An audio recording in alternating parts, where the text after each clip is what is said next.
po jako akawuwo. Every subset is in a universal set. So ICT is a universal sector.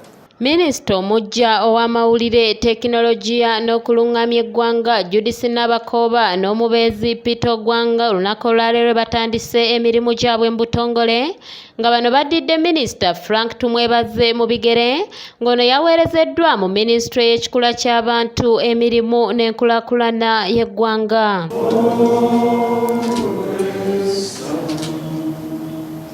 Olunaku olw'eggulo baminisita abajja lwe baakubye ebirayiro by'okuba abeesimbu wamu n'okuba ab'emmizi eri ebiteeso by'olukiiko lw'abaminisita era ng'omukulembeze w'eggwanga era Kabalonda eyabasibiridde entanda ey'obutawa kyanyanguzi awamu n'emize egigwa mu kkowe eryo. Mu bubaka bwe yayogedde ku kigambo ky'obuli bw'enguzi nga alaga nti obuli bw'enguzi tabwagalirako ddala era yatugambye tasuubira kuwulira muntu nti yeetabye mu bikolwa eby'obuli bw'enguzi n'agamba nti ebikolwa ebyo bitaataaganya abantu ba bulijjo okuba nga bayambibwa.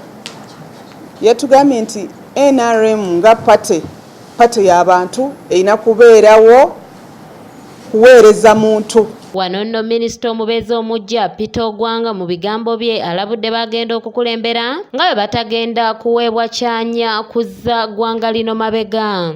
It's true, I've come in with a purpose and a vision. There's a reason why we are here today and there's a vision we have been appointed. To my boss, we shall work with you to deliver the work which His Excellency the President has assigned us to do in this sector. To the people of this country, we are going to work with you and want to ask you to support us whenever we come to you or whenever we are given information to deliver to the country. For that, it's the beginning. Of course, it's a new sector. Omukolo ogw'okuweebwa obuyinza obujja guyindidde ku kitebe kya minisitule eno mu Kampala nga wano minisita omujja w'ebyamawulire ne tekinologiya Judith Nabakooba asuubizza okulongoosa enkolagana ya minisitule wamu ne bannamawulire era mu buufu bwe bumu n'okutandikira baddidde mu bigere we baakomye. Tugenda kutandikira ku ebyo bye babadde bakola. Si kyangu nnyo kukyusa bintu bibadde bikolebwa mu myaka 3 ekitundu. Okulowooza nti tugenda bikyusa mu mwaka ogumu ogusigaddeyo ekisanja kiggweko.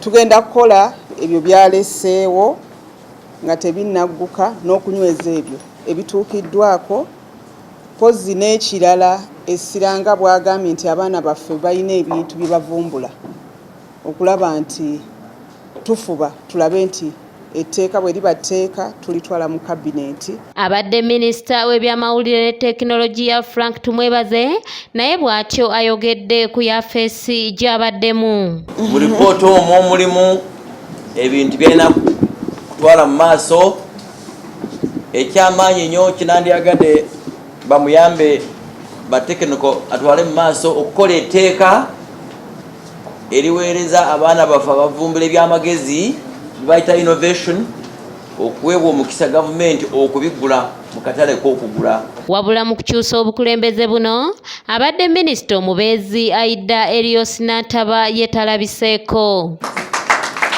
And allow me to usher you in to this chair with your guidance.